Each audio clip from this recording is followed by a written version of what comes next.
여호수아서 1장 7절부터 9절까지 말씀으로 형통의 길을 가려면 이라는 표시점 마크를 가지고 우리 함께 오늘 저녁에 하나님의 말씀을 묵상하고자 합니다. 여러분들 외에 접디 좁은 먼지 막 나는 비포장도로 덜컹덜컹 이런 길을 막 오랫동안 달리면 어때요?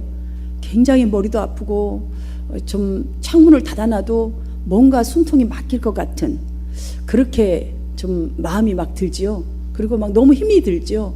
그리고 기진맥진되고 허리도 아프고 온몸이 다 쑤실 거예요. 그런데 이렇게 덜컹거리면서 막 좁은 길을 먼지 나는 비포장도로를 가다가 시원하게 쫙 뚫린 고속도로를 달릴 때 기분 어때요?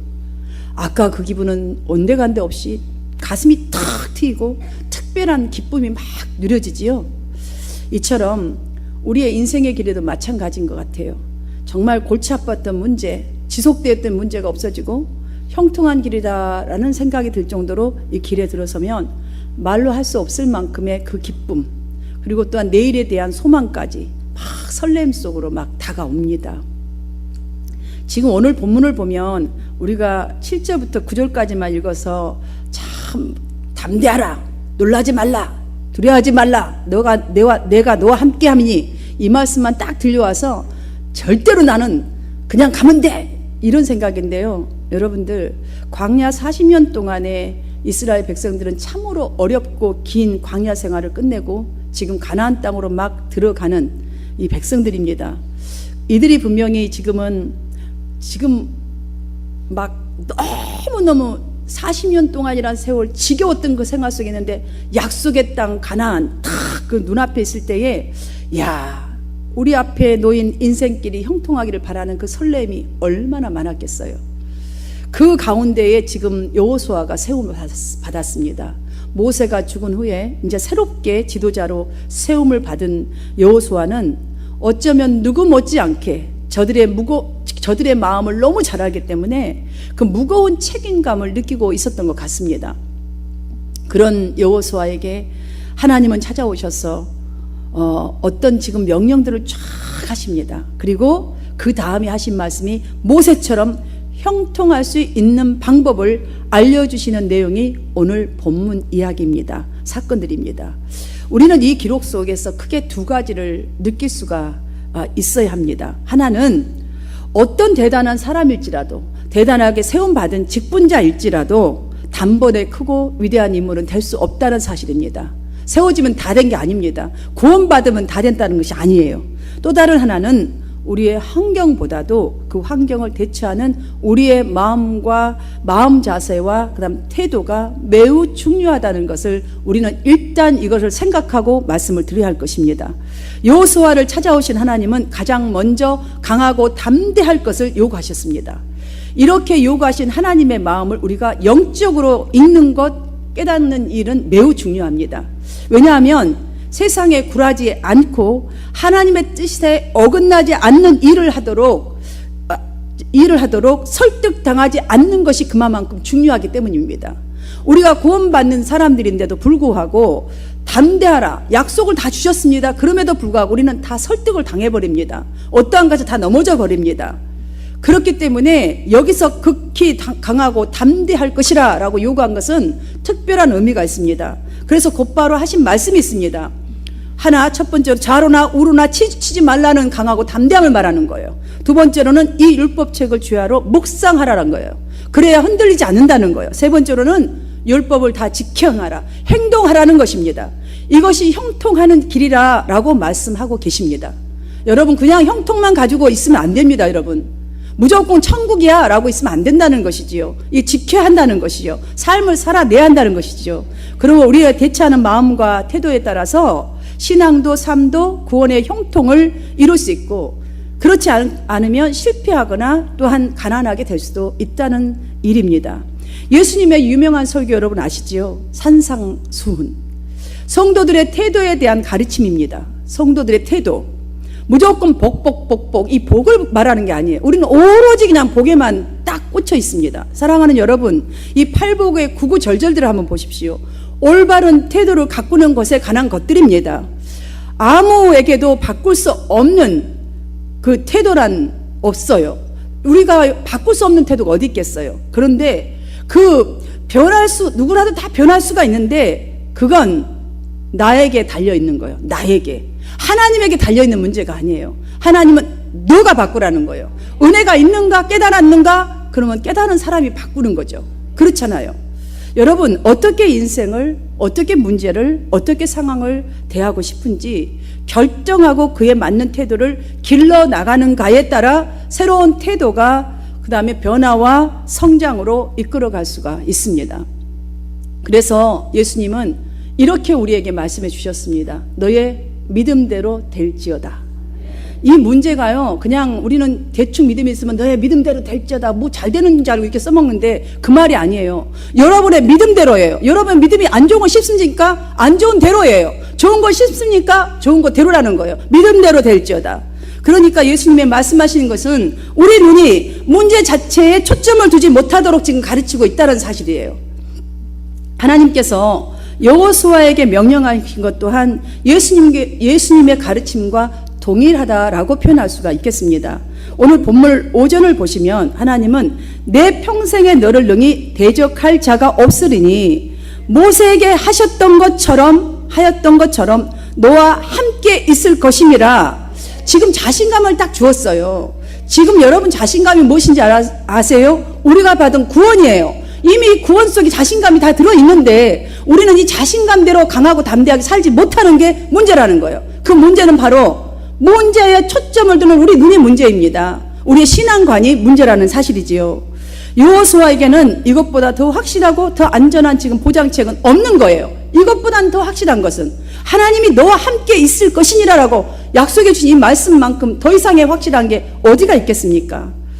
출애굽 이후에 이스라엘의 이 40년 광야 생활이 바로 그 증거가 아니겠습니까?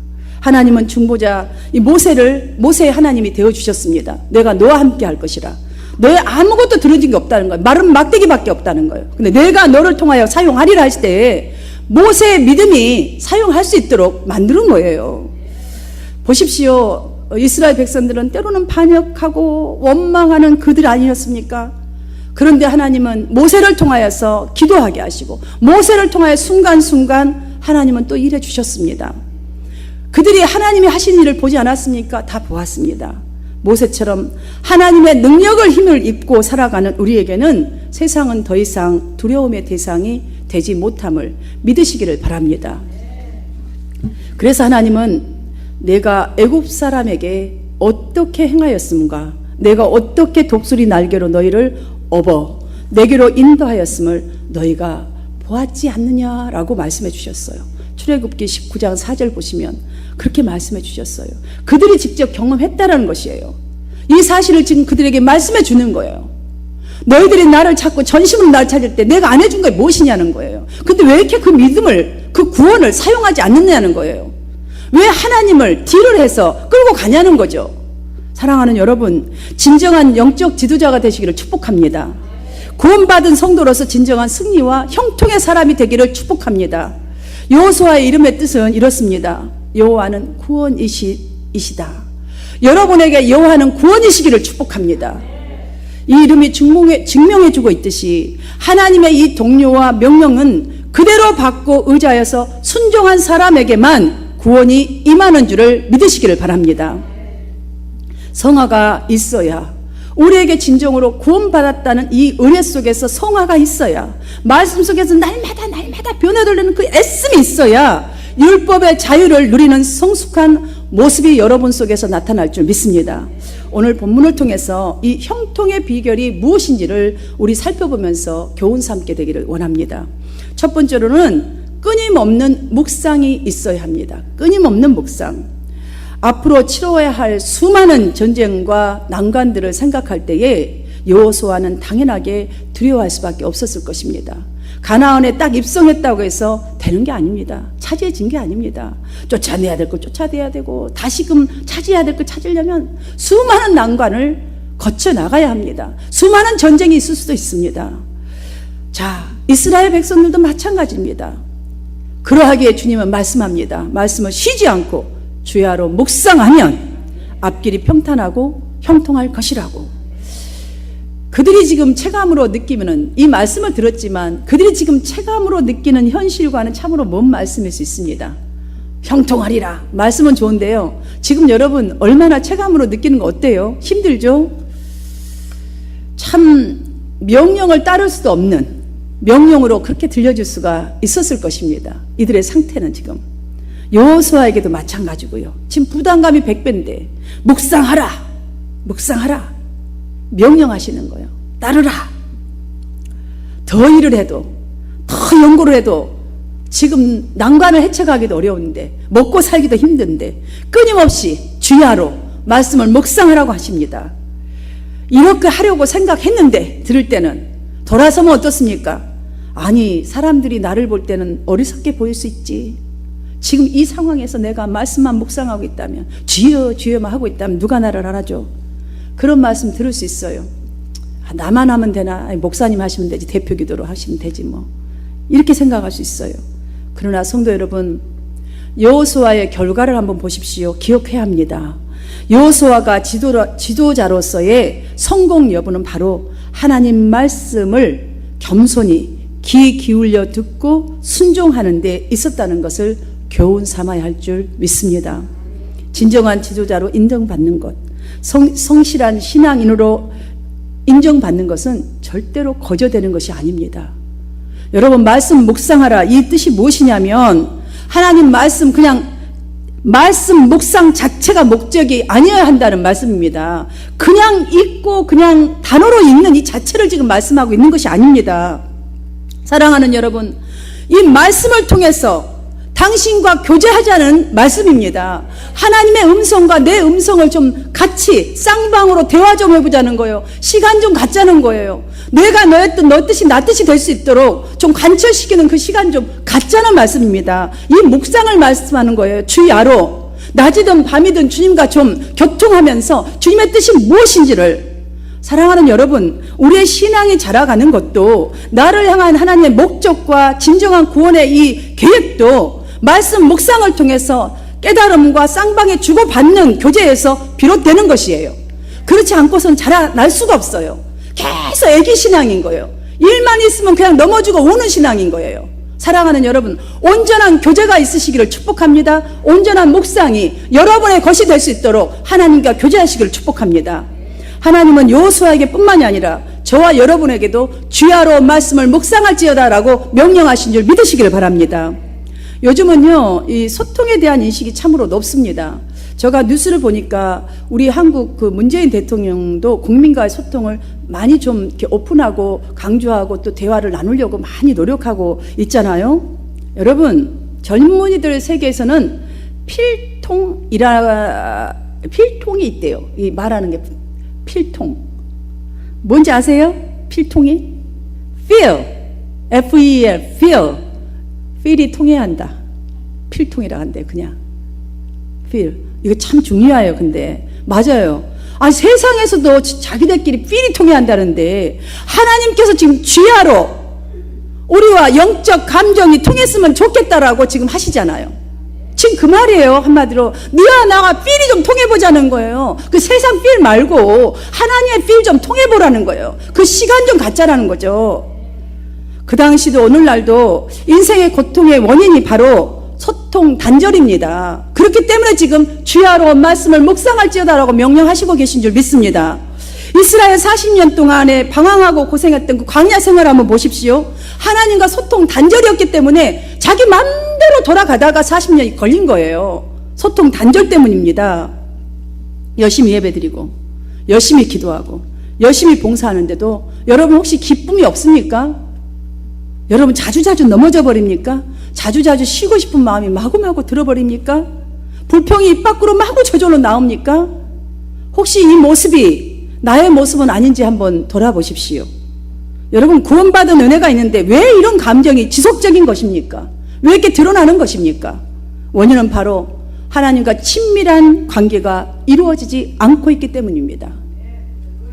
요즘은 시간만 나면 사람들은 핸드폰을 봅니다. 시간만 나면, 아주 시간도 나면도 아니에요. 그냥 예배 시간에도 뭐 왔나 굴고 뒤지는 사람이 있어요. 예배 시간에도. 전화기를 딱 꺼야 되는데도요, 뭐 앵앵앵 울리면 또 막 들고 막 나가고 이러잖아요. 그건 왜 이렇게 소통을 잘하는지 모르겠어요. 이 전화기하고는.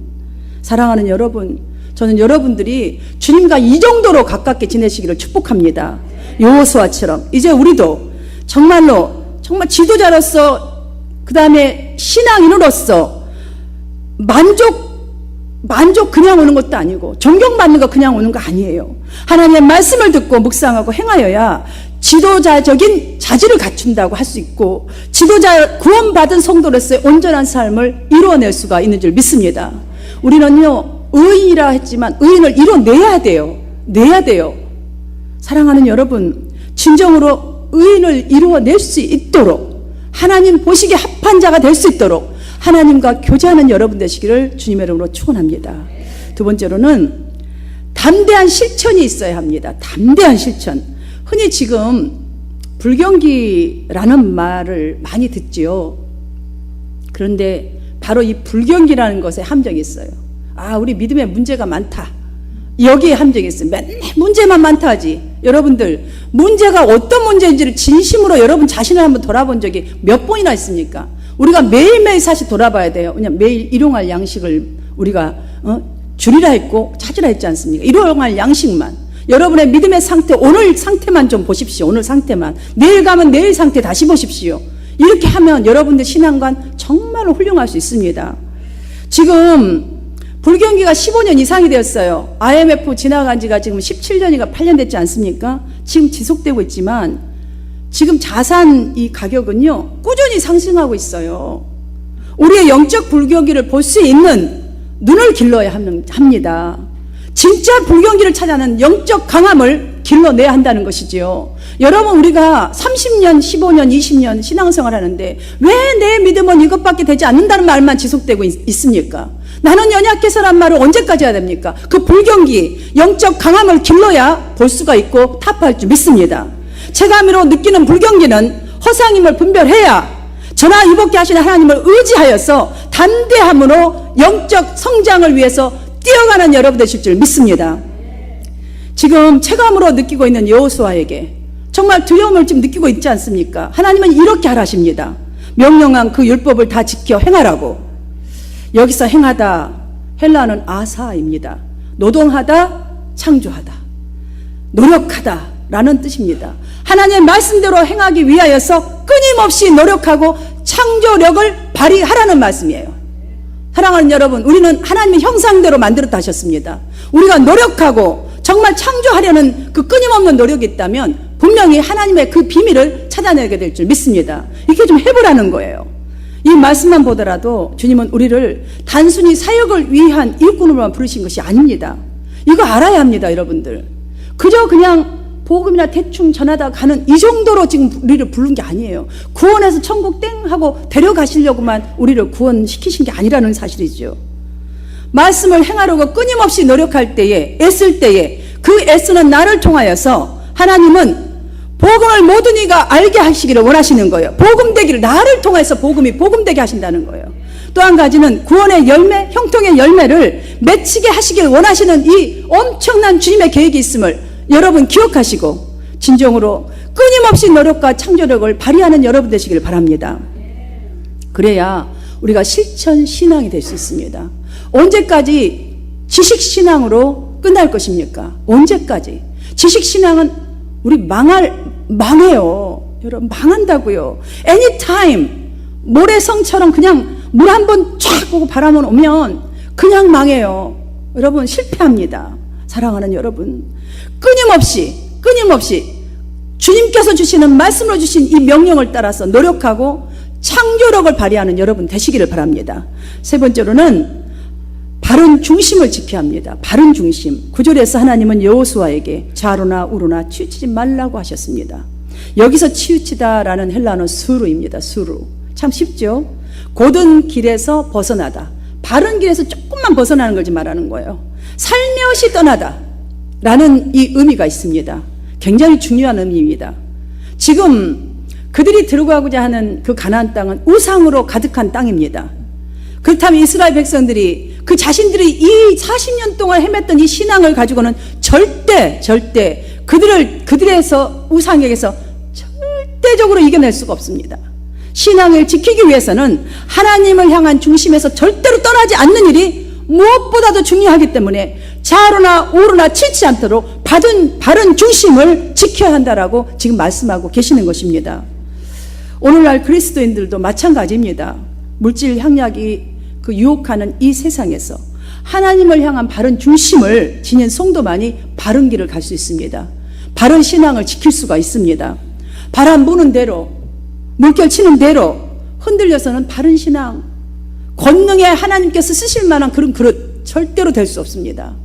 저는 우리 성도님들이 그런 그릇 절대로 되지 않기를 바랍니다. 이 땅을 세우고 이 땅에 정말 잘못된 게 있다면 여러분이 나아가서 욕을 먹더라도, 여러분이 핍박을 받더라도 정말 그 선한 싸움을 강력하게 하는 사도 바울과 같은 여러분 되시기를 축복합니다.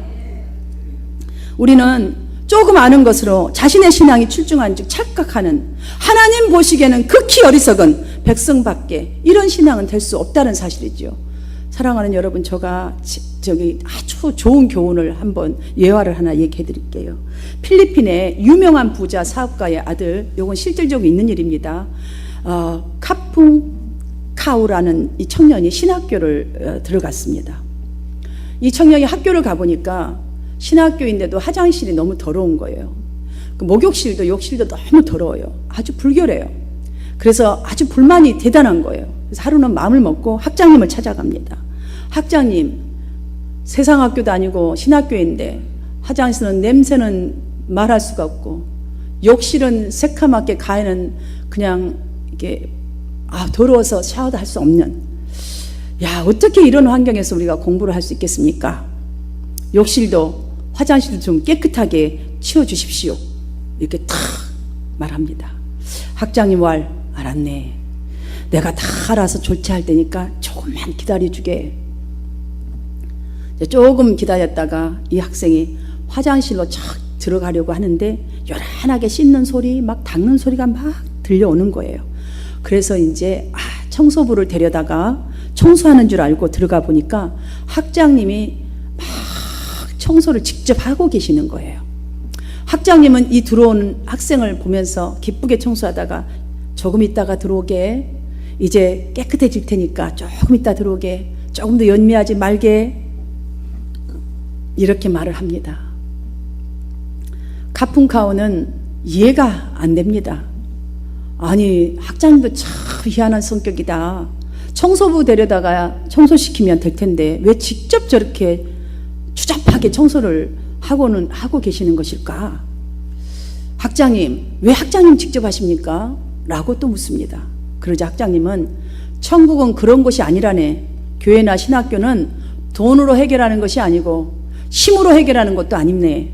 일을 보는 사람이 먼저 하는 것에 불결하다고 생각하는 사람, 잘못됐다고 보는 사람, 쓰레기를 보는 사람, 우리 한 사람 한 사람이 청소할 때에 우리의 삶의 주변은 깨끗해질 수 있는 걸세 라고 하는 거예요. 자네가 부잣집 아들로 여기 와 보니까 좀 불편하게 보이지 다른 사람은 별로 그렇게 느끼지 못한다네. 그러니 느끼는 사람이 일을 하면 우리 학교는 깨끗해질 수 있다네 라고 말을 합니다. 사랑하는 여러분, 그렇습니다. 미국에 사는 사람이 정말 세상의 모든 그 나라들 사람들이 다 살지 않습니까?